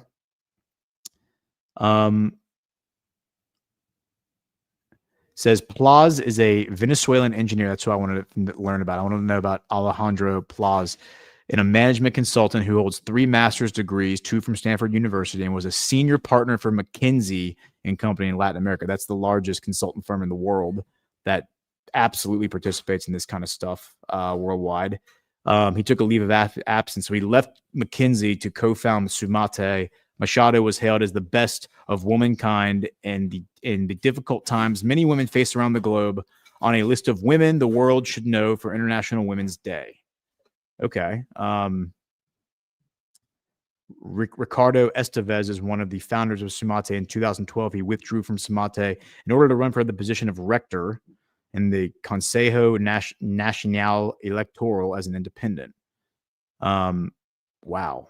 There's a lot of layers of bullshit here that we have to that need to be unpacked. That's not going to happen here and now, but I am going to bookmark these people because this is pretty interesting. One day we're going to do an episode of the Book of Trump on Maduro, and we're going to need to know all about these people. But Alejandro Plaz Castillo is a founder of Sumate, electrical engineer and a management consultant. It says he was born in Caracas, attended the Colegio de San Agustin, and graduated from high school from Venezuela. He graduated in 1977 with a degree in electrical engineering from the Simon Bolivar University. After working for 2 years, he left for the U.S. He stayed there for 4 years, during which he graduated with a master's degree in electrical engineering from Georgia Tech, a master's degree from Stanford University in industrial engineering, and a second master's degree from Stanford in operations research. He returned to Venezuela at the age of 26, where he took a job at the consulting firm McKinsey and worked there for 23 years. I mean, dude, yeah, this guy reeks of a CIA op. Like a CIA operative. So he comes to America for a number of years to basically become a permanent student. And then upon returning at the age of 26 to Venezuela, takes a job at the most powerful consulting firm in the world, McKinsey, and works there for 23 years, and then goes and takes a leave of absence to start an NGO that basically tries to overthrow the Venezuelan government, the Hugo Chavez Venezuelan government, through a referendum. Yeah, I smell just a lot of bullshit here. And then here's Richard Goldstone, who is this guy. And so he's considered to be one of the several liberal judges who issued key rulings that undermined apartheid. Okay. Oh, look at that. Prosecuting war crimes in Yugoslavia and Rwanda. Those are 2 war zones of note. He prosecuted a number of key war criminals, including the Bosnian Serb political and military leaders. Radovan Karadzic, I know who that guy is. That's a guy from like the Kosovo wars, right? The Yugoslavian wars. And this guy too, Ratko Mladic, says on his return to South Africa, he took up a seat in the newly established Constitutional Court of South Africa, to which he had been nominated by President Nelson Mandela. In 2009, Goldstone led a fact-finding mission created by the UN Human Rights Council to investigate international human rights and humanitarian law violations related to the Gaza war. The mission concluded that Israel and Hamas had both potentially committed war crimes and crimes against humanity, findings which sparked outrage in Israel and the initiation of a personal campaign against Goldstone. In 2011, in light of the investigations by the Israeli forces, which indicated that they had not intentionally targeted civilians as a matter of policy, Goldstone wrote that if evidence which had been available later had been available at the time, the Goldstone would have been a different document. So he basically exonerates the IDF after the fact. Yeah, interesting. Okay, Goldstone. And whoa, okay, I just saw something flash on the screen. Hold on. It says, sounds like my son might be awake, so I might have to pull the ripcord here. So he was the chair of the Independent International Commission on Kosovo from 1999 to 2001. That was when the war was happening. He was appointed in 2004, he was appointed by Kofi Annan, the UN Secretary General, to the Independent Inquiry Committee chaired by Paul Volcker, Paul Volcker, I believe, was a Federal Reserve chairman. Yes, he was from 1979 to 1987 to investigate the Iraq oil for food program. And then they talked about the Goldstein report, which we just went into. But the thing that I saw flash on screen that I wanted to address was, here it is. Goldstein was, this is under the chief UN prosecutor in Yugoslavia and Rwanda. It says Goldstein was hindered by inflexible bureaucracy of the UN, finding the newly established ICTY, which would be the International Criminal Tribunal for Rwanda, or I'm sorry, the International Criminal Tribunal for Yugoslavia, in shambles when he joined the tribunal. The tribunal lacked political legitimacy, financial support, and prosecutorial direction. Its failure to even bring any prosecutions had led to it being criticized by the media.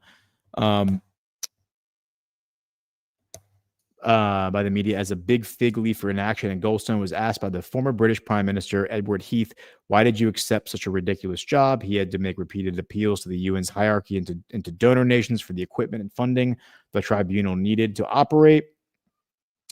And then it says down here at the bottom, he undertook a flurry of media appearances and financial negotiations that led to the tribunal being properly staffed for the first time, with many staff being recruited through his own personal networks, a budget of $8 million from 13 countries, supplemented by a $300,000 donation from George Soros, and the first indictment of Bosnian Serb prison camp guard Duško Tadić.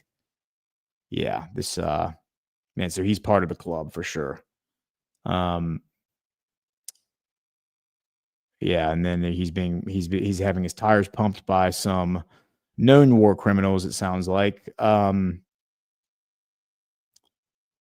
that is okay. So I'm gonna I gotta bookmark this guy as well. This is all gonna come back for Venezuela. All right. Well, I think I gotta land this thing because I'm gonna go help out my son. But let's hit some rants before we get out of here. Well, before we get out of here, there's one more article. Trump acknowledges Israel is losing control of Congress. Talked about this a little bit on Badlands Daily this morning. We'll talk about this more on Friday.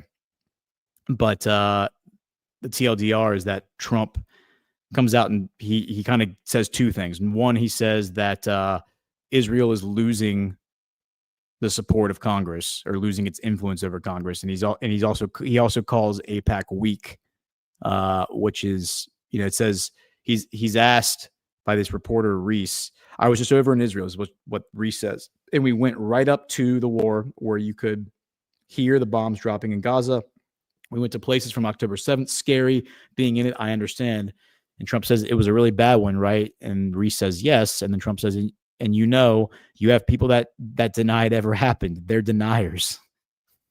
The paragliding go-karts didn't happen. You have people that deny the Holocaust ever happened. So they're going to have to get that war over with.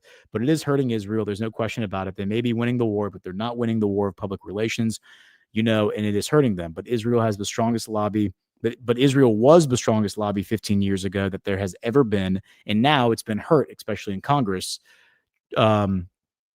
And then it says Georgia Republican Representative Marjorie Taylor Greene, a longtime Trump ally, recently became the first House Republican to say Israel was committing genocide in Gaza. Steve Bannon, another longtime Trump booster, has spent the summer claiming that Israel is not truly an ally of the U.S. and has called Israeli Prime Minister Benjamin Netanyahu's camp untrustworthy. Very based, Mr. Bannon. And then I do have a clip from Bannon I want to play real quick. It's 1 minute, and then we will do the rants and boosts. Everybody's attention from his own. Bibi is going to try to divert everybody's attention from his own mangled handling of Gaza.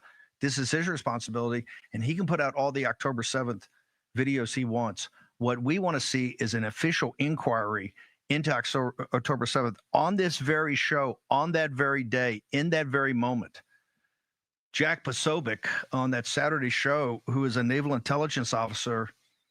Jack, we talked about it. It's just impossible that the Mossad and Shin Bet and American intelligence, it's incredible, right? As bad a job as they've done on the intelligence in Persia, what happened on October 7th. They still haven't answered the questions. They need to have a Pearl Harbor type inquiry into exactly what went on our 9/11 Commission. Not that the 9/11 Commission or Pearl Harbor ever got to the answers, but it began the process to get to the answers. We haven't seen that yet. Bibi is going to try to divert everybody's attention from his own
Shit.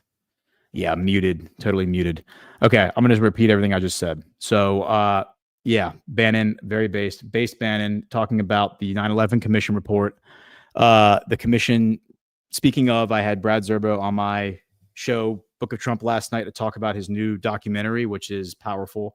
Codex 9/11. Encourage everyone to go listen to the show we did last night. But more importantly, go watch Codex 9/11. It's pinned to the top of the Badlands Media Rumble page. And with that said, we will hit the rants real quick. Thanks for the heads up, chat. Sorry about that.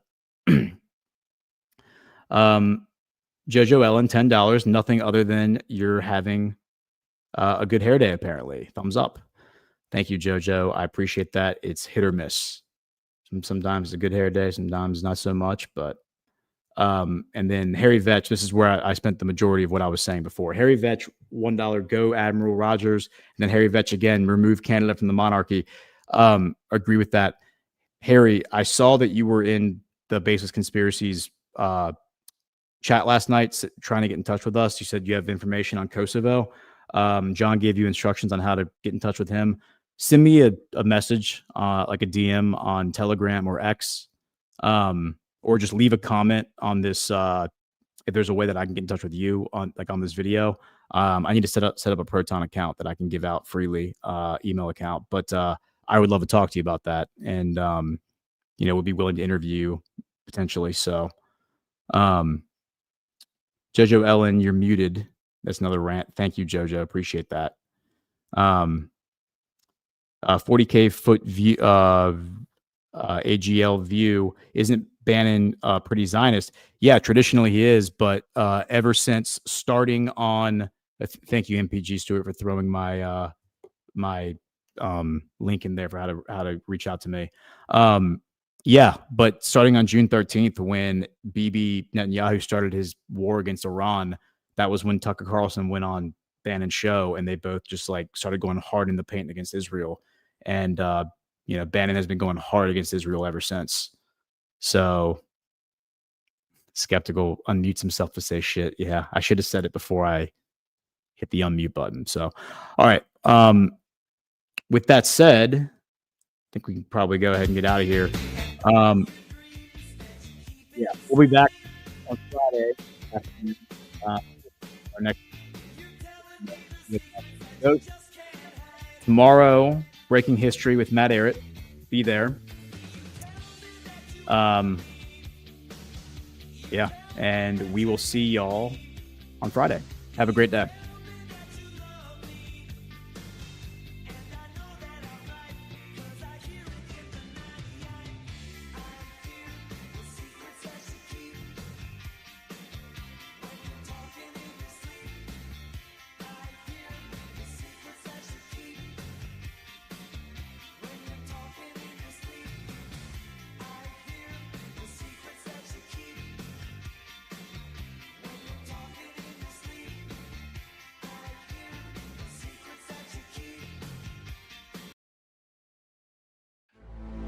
Thank you so much for joining us, and don't forget to hit the thumbs up on this video. And a special thank you to all of our advertising partners. Please remember to shift your dollars to support those businesses that support Badlands Media.